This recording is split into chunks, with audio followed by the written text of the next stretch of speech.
I have done Yeah. this before where I have started interviews and I have not hit the record button. And there's nothing more uncomfortable than being 15 minutes into a conversation and realizing, especially with somebody like yourself or whoever, because the last thing you want to do is stop it, especially when there's a flow going, and then be like, oh shit, I Y- forgot to hit record. You know what that reminds me of? Did you ever see the original True Lies with Yes. Schwarzenegger? You remember the terrorist is filming like he's in the cave and he's telling everybody, if you don't, I'm gonna blow up, and the dude whose camera is recording it is running out of batteries. Beep, beep, beep, beep, Yeah, beep. yeah, and he's too scared to tell the dude that he's running. That's what it reminded me of. That True Lies, that first True Lies was such an It really is. underrated movie. Well, for people just now tuning in, we're talking to comedian, podcaster Josh Wolf. So I want to get that out of the way so people know. And I do remember that. That is a very funny scene. I just turned 50 this year and I rewatched it a couple weeks ago as sort of a nostalgia to my life, I guess. Because Yeah, who celebrates birthdays when they're 50? I mean, my 10-year-old, brought me gifts and stuff, but like, I sat home, had a couple beers, couple edibles, and I watched that movie. And I do remember that scene very specifically. Classic moment. Well, thanks for hanging out today. One of the things the first time I ever saw you was like in 2000 something, in Sonoma at the Green Music Center. I think you opened up for Chelsea Handler that yeah, night. that's right, that's right. That was my first real, like, I had seen shows before, but exposure to like big arena type shows. You came in, performed, Chelsea came in, performed, and then you guys were out. And that was such a fascinating night because both of you just destroyed and crushed. So, Yeah, do you remember that show? That was a long time ago. yeah. No, I remember. You know what? I've heard Tiger Woods talk about people like, how do you remember? Like you could tell him, hey, remember the fourth hole in the Masters in 2016? He'd be like, yeah, I remember that hole. And for whatever, I'm not saying I'm the Tiger Woods of comedy, but I do remember shows. I don't have a great memory for other things, but if you like, hey, do you remember this show? I'd be like, yeah, I probably do, and I probably remember details about the show. Or if you're like, hey, do you remember this happening? It comes back. I don't know why that is, because if you were like, hey, do you remember your 40th birthday? I'd be like, nah, I have no idea. I don't remember. I don't remember any of it. But it's crazy too. Like I think about birthdays. We're around the same age. Man, I have every picture. If you ask my youngest son, would you remember this birthday? He would have at least 20 pictures from every birthday. Yeah. When I was growing up, my parents maybe took how many pictures from birthday parties when you were a kid do you have in your possession? None. I don't have any. I have zero They at didn't take all. pictures of us. They didn't take because it was zit, zit, click, and you had to develop the film. Yeah, Yeah, and there so wasn't like, even Polaroid instant cameras at that time. That was when you no, had to go to a place, drop the film off. Some weird guy collected your film.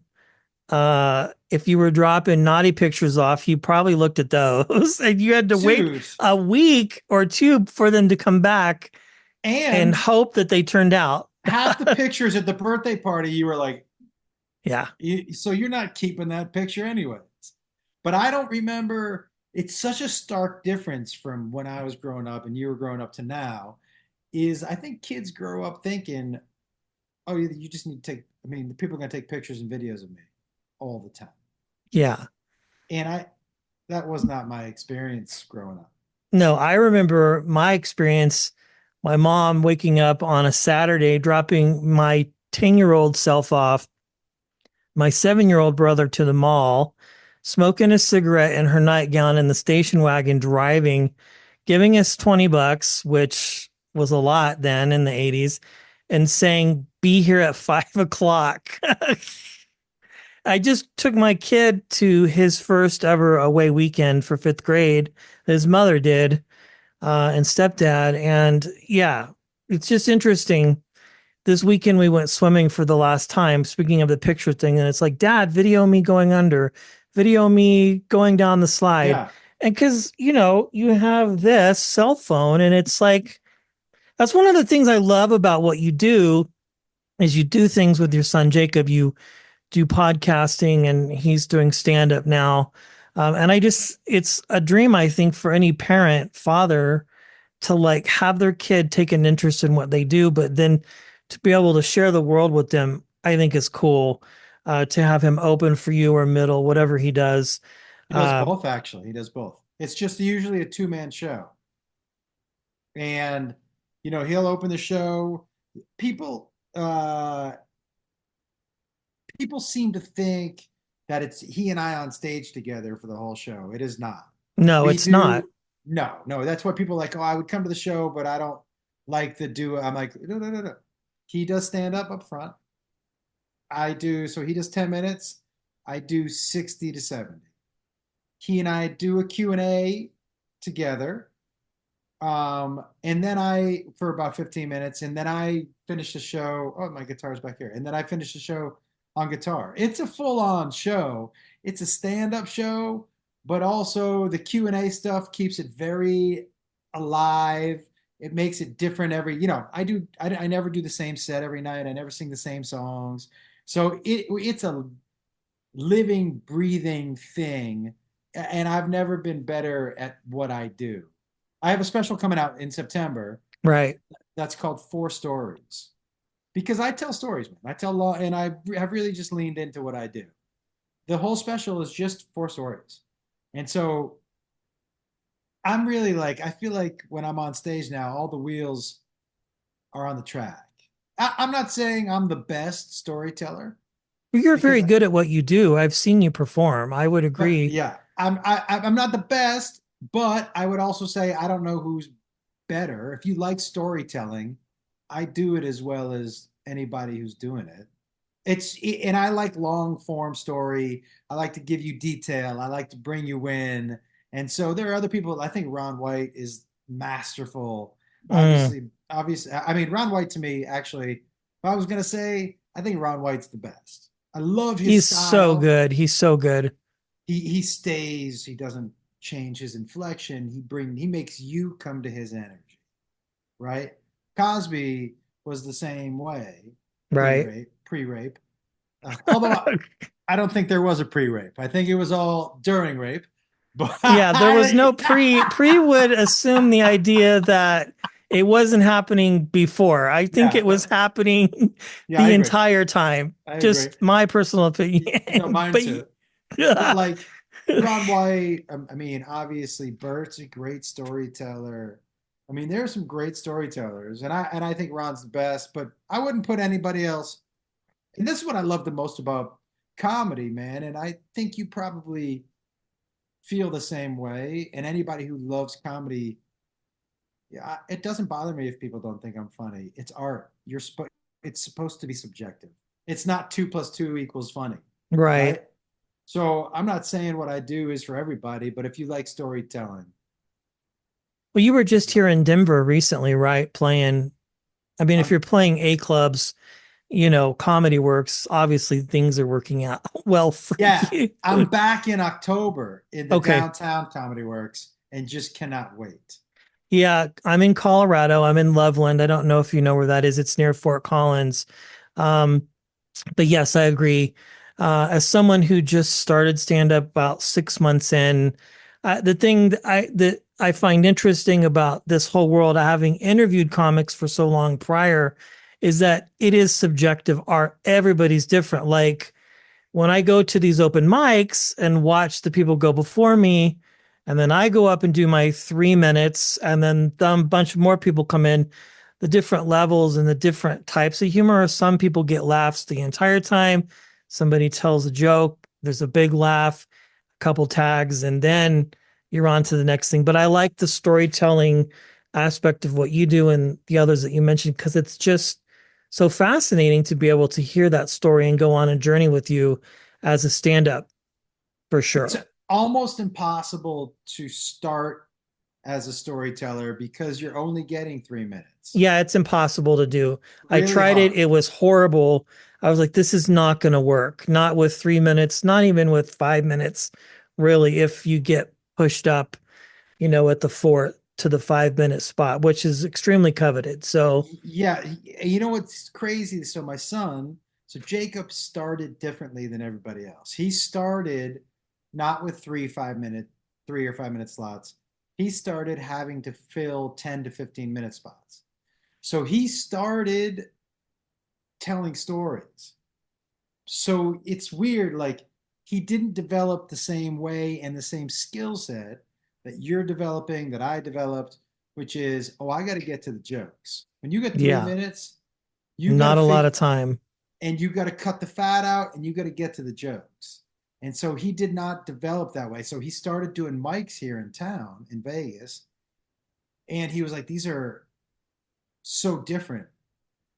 He said, it's taught me that I need to get to jokes. So it's really interesting to see the different skill sets develop in different ways. But the way you're doing it is the way, most of us always did it, which is 3 minutes. You got to get to the joke. It's the challenge, right? Is to get to the joke, but also somehow get yourself in there somewhere. Yeah, and just enough delusion to keep doing it weekly, 2 nights a week, 3 nights a week, going, Yeah. from doing it at a pizza joint where people know there's comedy going, the families filter out before we start, um, versus the comedy fort where now they've moved it into the main theater and it's a lottery system. You can get on standby usually, but they're like 2 minutes, newbie, 3 minutes. We've seen what you can do. We like it. We want to see more. 5 minute, 4 minutes is like, a different thing. And then it's like hosting, which I'm so far from that, but it's like, the normal regulars there, or even Comedy Works, the new talent night, 2 minutes. That is not a lot of time. It's basically an opener and a closer with maybe a little bit of, and don't run the light. That was the first thing I was told. It's interesting. I can't even fathom trying to fill 10 minutes right now. 5 to 6 is where I'm at, but 10 seems like I'm sure I'll get there eventually, but that's a lot of time to fill and to try and be funny at the same time and Dude, put I your remember I remember the first time, okay, this was the fourth or fifth time I'd ever been on stage in my life. And I was opening for Sam Kinison. oh my And gosh. so I had won a comedy competition in San Antonio, and Sam's opener, Carl LeBeau, his father passed on their way to San Antonio, so he had to veer off and go, take care of his family and all that stuff. And so on the way down, they called and they were like, "Who won the comedy competition?" And anyways, my name came up, and they were like, "Yeah, I got a phone call. You want to open for Candace?" And I was like, "Oh, this comedy shit's easy. I'm winning comedy contests. I'm opening for It's Candace, all starting out really good. killing it." And I thought, fourth or fifth time on stage, I had maybe 3 minutes of material. And I had won the comedy competition only because I had juiced the audience with my friends. And so we win by crowd response. And Right. the winner got free drinks that night. So I was telling my friends, let's go get fucked up, right? And so I win, not on merits, but just on knowing how to stack a crowd. I show up to the Kinnison gig thinking I'm gonna have to do 3 minutes. And his manager, who was his brother, was like, "Hey, listen, just need you to do 20. Fifth time, fourth, just need you to do 20, and then Sam's gonna come out. 20 minutes, dude. Fourth or fifth time on stage in I front mean, of now for you, that's like nothing, nothing. but 5 minutes, but 20 minutes, 4 or 5 times in, Dude, I I ended up doing my act 4 times in the 20 minutes. I just repeated it. classic. Is I that on just was tape anywhere? Do you know? probably not. It was 1993, either one or three. Yeah, no, It no feels like tape. three. No. I don't know, maybe Bill Kinnison recorded it, but it was at a place called Sneakers in San Antonio, which was a rock club. So, he was the first guy to play rock clothes. So it was a rock and roll audience. I looked like I was 12 years old. I had a ponytail with bangs. It wasn't a good look. And the audience ate me a fucking live, dude. And they were heckling me so crazy for the first 2 minutes that eventually they got bored heckling me and just turned to each other and started talking. They weren't even paying attention to me. And so when new people would walk in, I would say, "Well, you guys missed my set," and I would just do it again. So I I just repeated my joke, and then I didn't know there was a second show, so I had to do it twice. It Oh was my goodness. brutal, dude, brutal.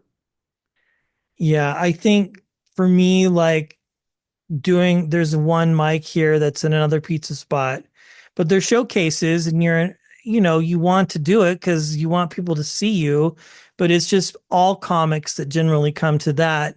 And that was another thing that was a bit of a rude awakening was my friend who's been mentoring me through this here, who's part of the scene here. And he does a bunch of shows local in Loveland, but he's like, if you get a laugh from a comedian, that's great, but you're just there to get your stage time. Who cares if they're laughing or not? Because they're probably laughing at you because of your awkwardness or whatever. So, Yeah, just get past it, do your time, flex the muscles. And listen, that's what I think is so fascinating about comedy is one night it's amazing and the next night it's like you just want to die inside because you're like, why? you you fall into the trap, dude, because the comics are the people you're talking to after the show. You're not interacting with the crowd. So you're falling into the trap of pleasing those people. Yeah, And which the is truth, bad. it's real bad. It's real bad. Because honestly, the jokes that make comics laugh aren't generally the ones that are making you Yeah, that's laugh. what somebody told me. Like you'll start writing to them, and pretty soon you'll either get banned from an open mic or, you will sign up and they won't choose you because, you know, you're just writing to comics and that's not really what you're supposed to do. You're not So, supposed to be writing to anybody except for yourself. yeah. Mistake number one that comics make, especially young comics, is that they write jokes for thinking other people will think it's funny.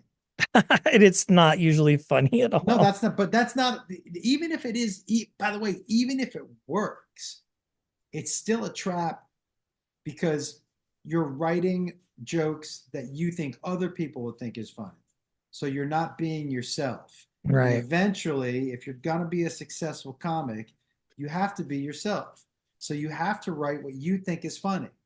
Because if you start writing what other people are funny, and then eventually you find your own voice and you start writing to that, the fans that you did accumulate are going to be like, well, who's this new comic? What are these new jokes? So you might as well just lean in and eat dicks for a little while because you're gonna anyways, and Yeah. really focus on finding what you think is funny, not what you think other gonna make other people laugh. What makes me laugh, and how do I make that palatable on stage? I love it. So when Jacob first started doing stand up and working with you, was that just a conversation of where he was interested? Obviously, he's grown up around it because of you and your career and what you've done. Did he want to do it immediately, or was it something that you guys had a conversation about and Yeah, he decided to try? we were in Minneapolis, and because so much of my material had been about him, the audience he would when they saw him at the meet and greet, selling my merch, they fucking Jacob, right? He's So the we were in. iPad kid with That's the right. cloud, That's right. that. So we were in Minneapolis, and we were backstage, and I go, "Hey, dude, why don't you come on stage after my set and let's do a Q&A?" And he was like, "I don't know what they're gonna ask." I go, well, "Listen, dude, they're definitely going to ask. Think of the top four jokes that I've made about you. They're going to ask about those. So think about Was who the you want to say. iPad one part of Of the course, of course. The iPad one, who ordered the porn, all that stuff, right? Him thinking he can speak Spanish, all that shit. I love it. and he crushed. Wow. So we did it again, and he crushed. So when he would come on the road with me, we would do Q&A. And then last year in March, we were in Austin, and I said, "Hey," and he goes, "Yeah." I said, "You're gonna." We were backstage. The show was gonna start in 5 minutes, and I was like, "You're gonna host this weekend." And he said, "What?" I didn't want to give him a heads up because that he'd freak himself out. And I find that your fight or flight, your sink or swim instinct will just kick in.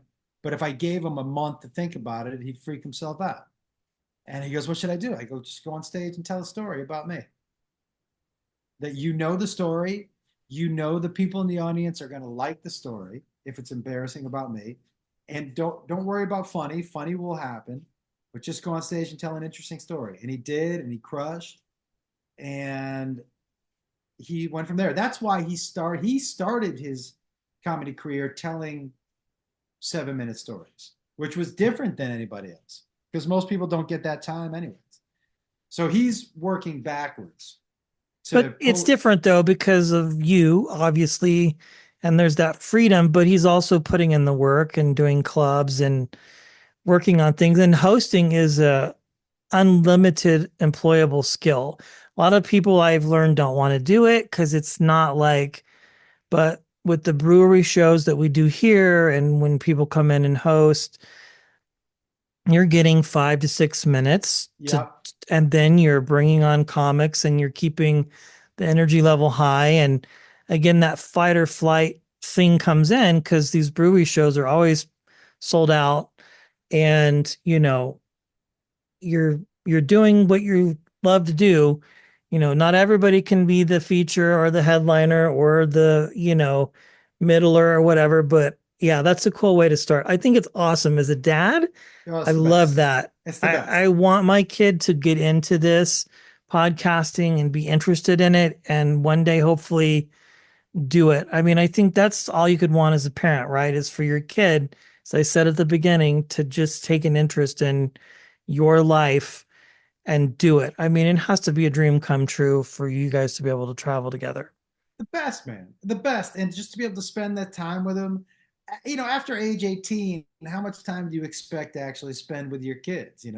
So this is bonus time for me. Absolute bonus time. We're going to Orlando this weekend. We got a ton of fun shit planned. It's gonna be a good time, man. It's always a good time. And my shows are, I try to keep it kind of loose every weekend. Like my Friday night late show, I always take like 2.5, 3 grams of mushrooms before the show, Yes. and and just kind of see what happens. And sometimes I bring people on stage from the crowd.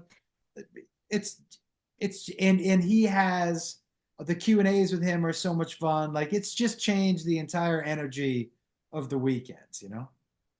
Yeah. I mean, because I was interviewing Bill Engvall just right after COVID, and he was retiring from comedy.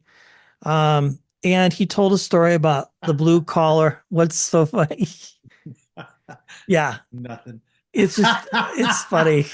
Yeah, he retired from comedy. Yeah, I know it's funny to say. Yeah, he like he's no longer a road comic. He now just I don't think he's performing anymore. I think he's traveling. He had basically said, he had done all the things he wanted to do. It is funny now that I say it. Made all the money he wanted to make. And but the point was is that he was talking about at the end of the night after playing a crowd of 5,000 people, it's back to the hotel, it's by yourself, it's very lonely, so my point is that it's cool that you have your kid with you to be able to that could be a bit. Yeah, he retired. But then they talked about blue collar and how sort of everybody came to a head and they just couldn't do it anymore. And Ron White had bailed and he wasn't really a good fit for what they were doing. But yeah, it's cool that you have your kid with you. I think it's Yeah, awesome.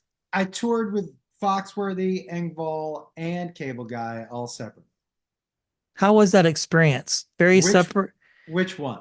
Any of them, because your comedy is very different, especially Foxworthy, I would say, would be the most polar opposite, I would feel.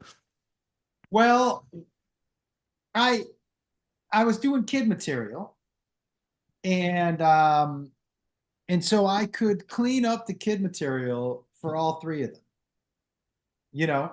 And I did. I would just clean up the kid material for all three of them. The three crowds couldn't have been more different. I toured consistently with Cable Guy for like 2 years every weekend, and we had a great time, man. And I toured with Foxworthy, who's just the nicest dude. I wrote for him on Fifth Grader, I and remember that. I remember and that. I read the. It was at a time where the money was fine, but it wasn't something I was looking forward to doing. But I consider Foxworthy to be, when people talk about the great comics and he's not in their pantheon, I'm like, you're not paying attention.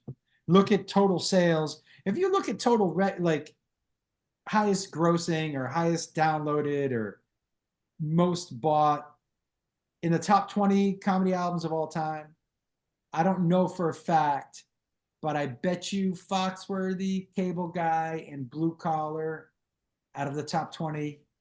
Ooh, let's make a guess right here, dude. Here's your Six or sign I would feel six like or would, six or seven out of the or top no, 20. you might be a redneck. Yeah, 6 or 7 out of the top 20 between easily. Foxworthy, Cable Guy, and Blue Collar. But Foxworthy, dude, it's straight genius.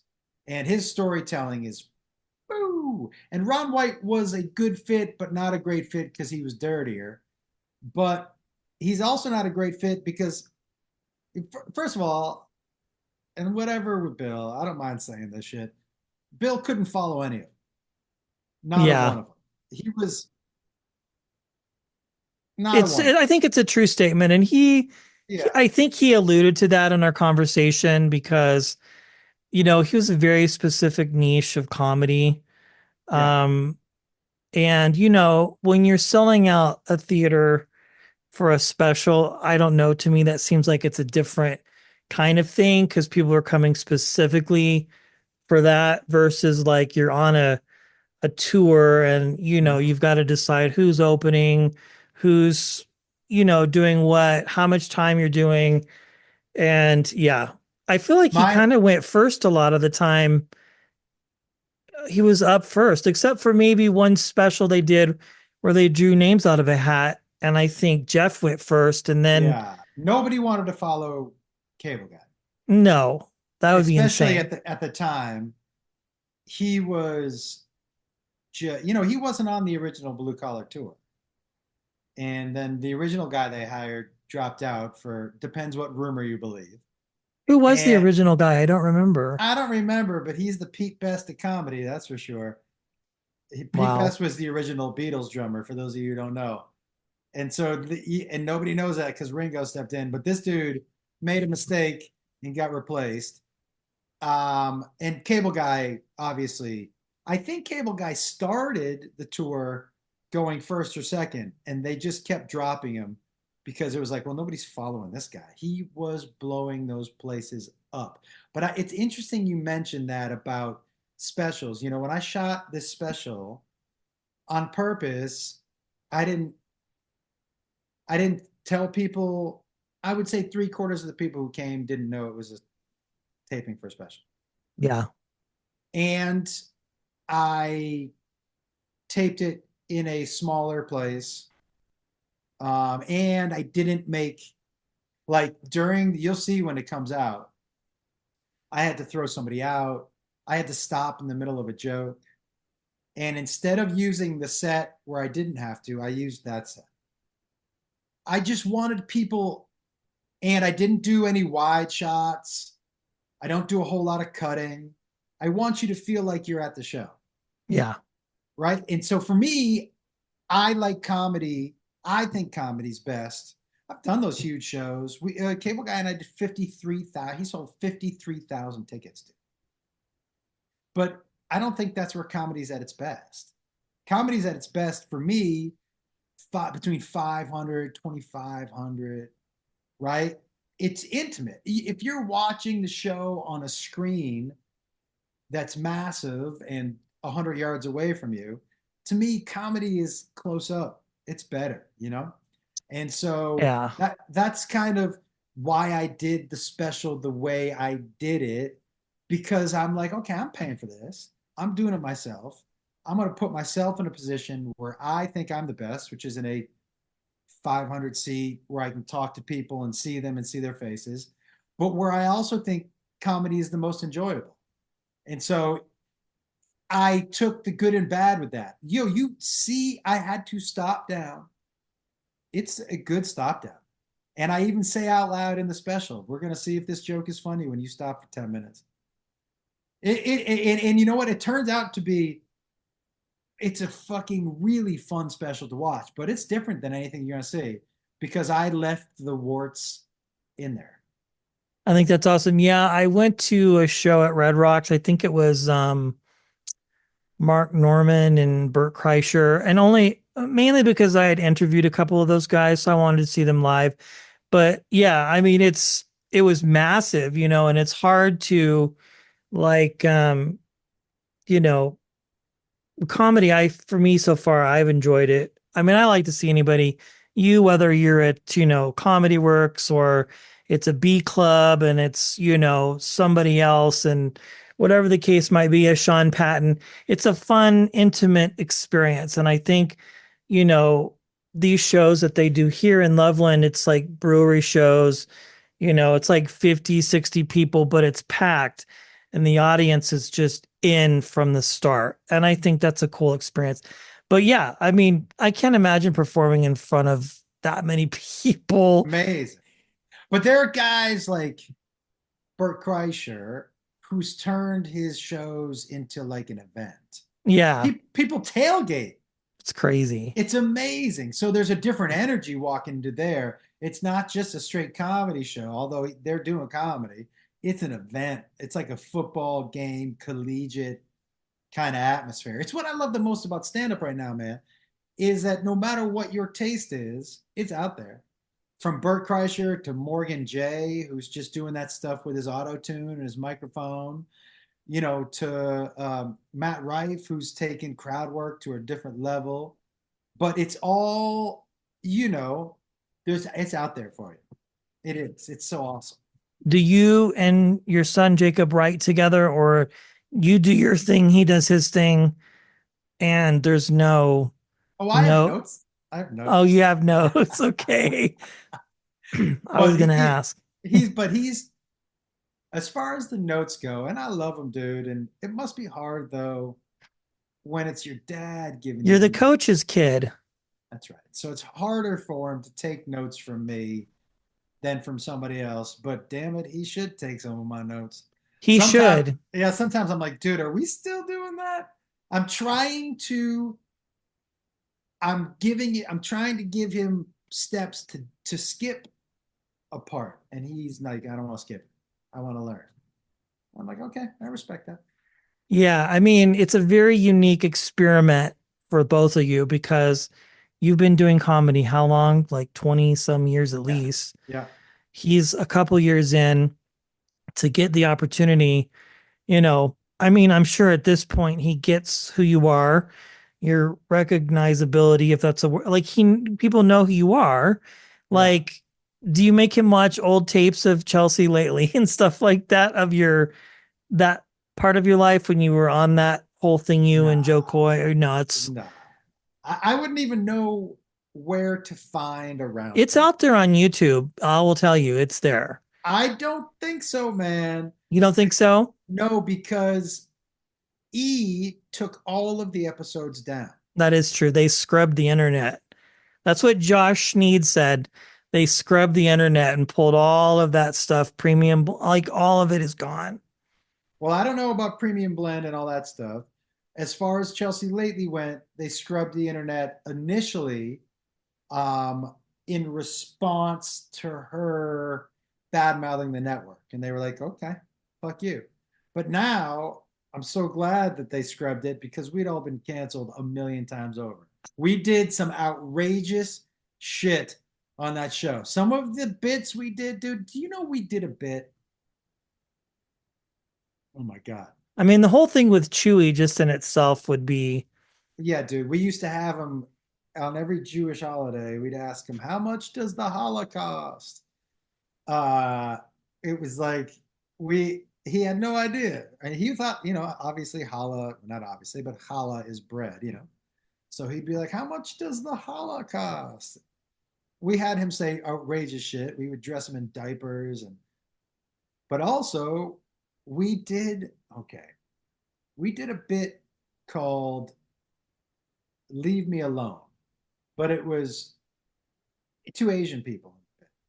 So it was actually called "Leave Me Alone." Yeah, you couldn't do that today. Wait, it gets worse. So we had two Asian people in the office carry people around on rickshaws. Oh my goodness. And listen, we would dub, so they would do the lip move, and then we would have white people, Brad Wallach and Heather McDonald, dub an Asian voice into the Asian person's. So it was Brad's voice going, "Oh, leave me alone." That was the start of the sketch. You would get canceled so quickly if you did that now. But by the way, that doesn't even scratch the surface. It, it was such a different time. Listen, dude, when apps were really taking off, I was in development to make an app where you could send people happy birthdays messages, but as any ethnicity. So you would put your voice in whatever face you wanted to. And at the time, app developers were like, "This is a great idea." Can you imagine me trying to do that now? There's no way. Your It was career just would be over tomorrow. it was just a different time, man. And it was a different time when here's the difference. And I know people now would be like, "It was a different time because you were racist." No.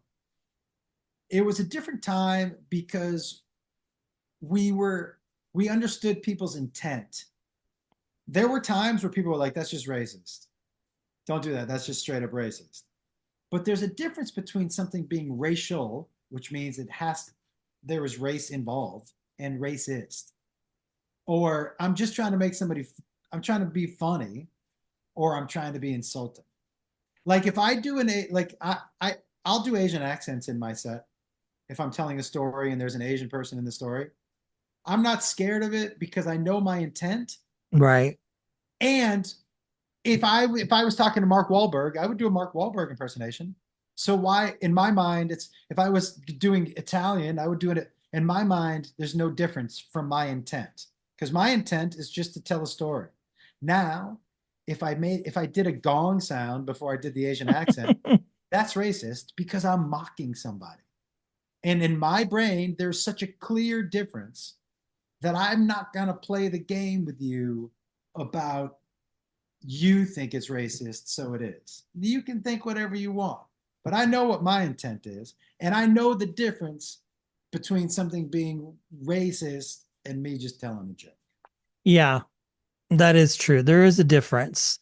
And I think back to the early 2000s, like the Ralphie Mays, the Greg Girardos, those guys who were doing those Comedy Central roast, or even, I don't know, it's an interesting climate for comedy. I feel like just as an observer and a person who enjoys it, like it's changed even in the last 5 years. It's interesting to watch how things have changed. For you, I want to ask you, you know, when you're writing jokes or thinking about things, does that influence your writing at all at this point? No, it doesn't seem like it would, and it doesn't seem like it does most. Uh, it's more like the mainstream guys like yourself or whomever.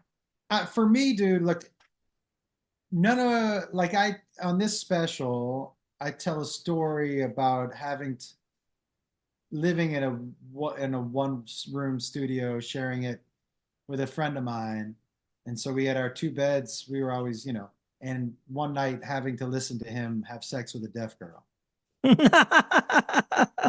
Right. And so That's there's no way to do the joke without doing the voice. But you can be offended by it, but I'm just recalling something that happened in my life. I don't know why that would offend you. Do you know what I'm saying? yeah, no, But I it get does. it. But I'm not changing what my experience is as a human to make you more comfortable. That's not, that's, I'm way past that in my life. If it makes you uncomfortable, by the way, I'm not judging you for it making you uncomfortable. It's none of my business what makes you comfortable, what you think is okay. I don't give a fuck. It's what I like about art. You pick and choose what you like, but That's funny. I'm not changing what I do because of what you like or don't like. That's not going to happen. That was immediately the first thing I thought when you were describing that premise and that joke about the deaf crow. I was like, you have to do the voice. Like, that's just, But this is my point, right? So some people will be like, that voice is fucked up. You shouldn't do the voice. Well, how else am I going to tell the story? Same thing. If there's an Asian guy in the story and I'm talking about a conversation that he and I are having, and I'm not doing the voice, I'm not bringing you into the story. I'm I'm I'm I'm allowing fear of what other people are going to think.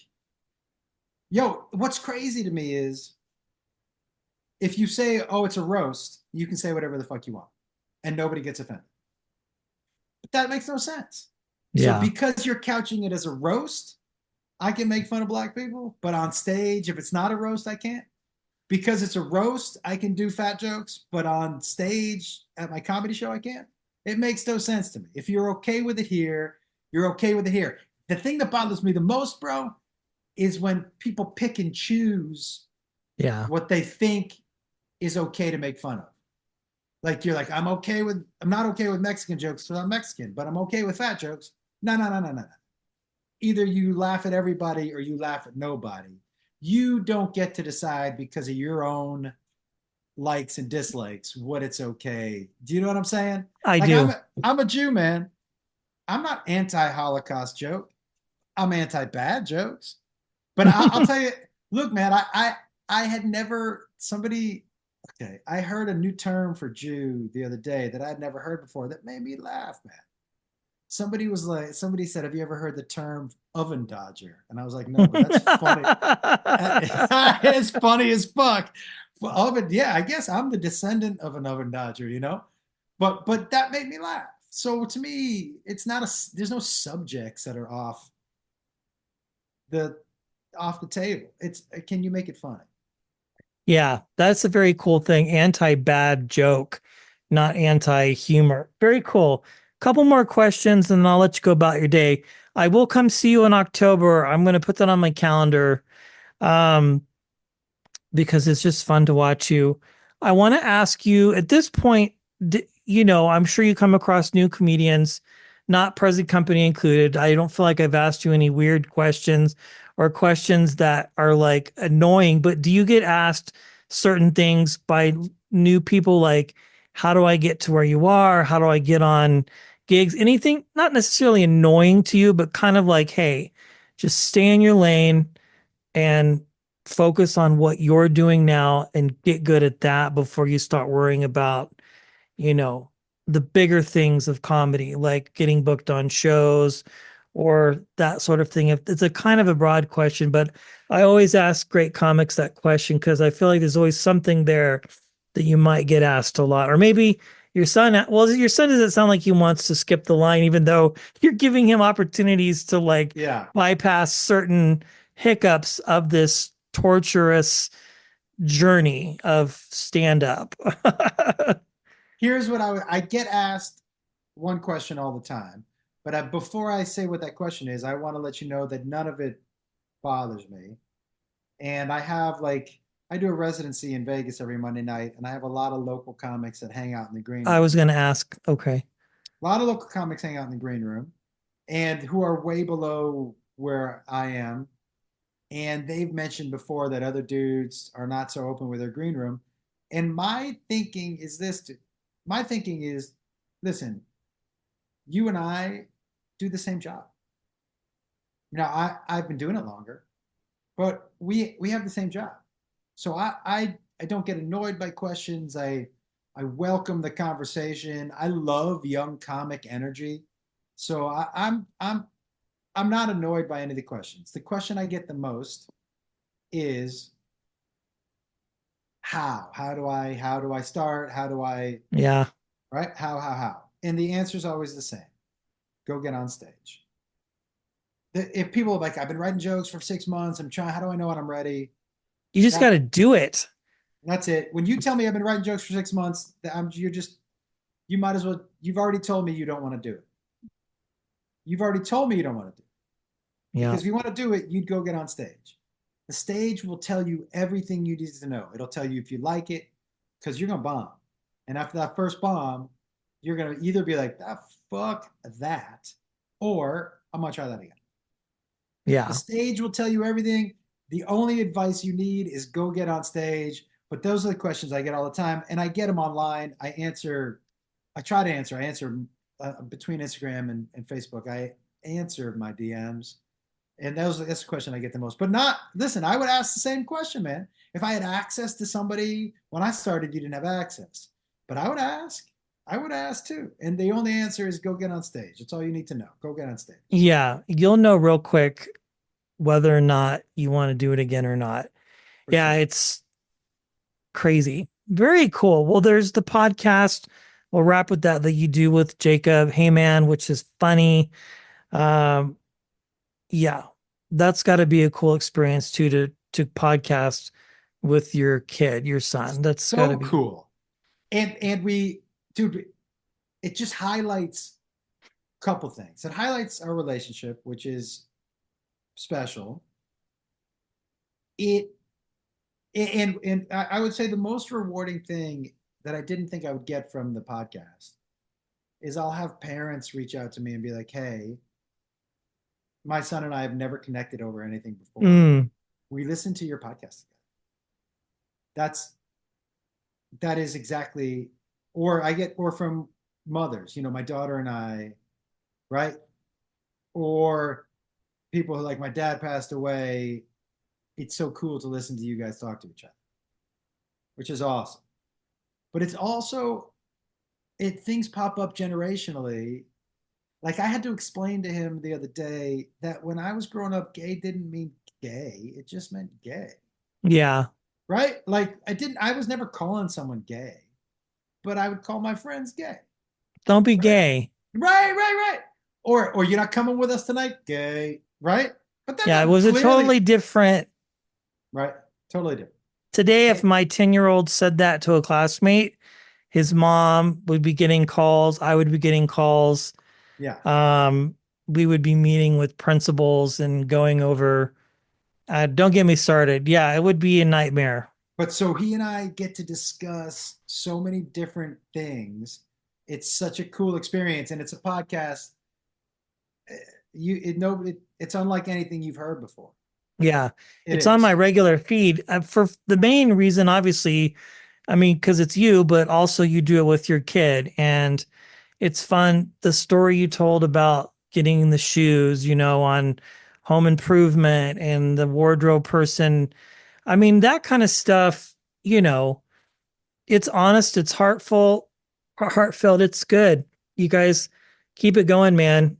I Is he appreciate it, coming with Jay. you in October to Denver or no? Is it Oh yeah, just, yeah. Him and Lee Sayat, who was Joey Diaz's producer on Church of What's Happening Now. So and him you're is playing at Comedy Works downtown? downtown. Yeah, It's a great club. it's gonna be amazing. The magic room, they call it. And I get it. It's where my biggest clip. I told a story about wrestling, throwing a bachelor party for a friend of mine and hiring a really large woman to come over and beat the shit out of him.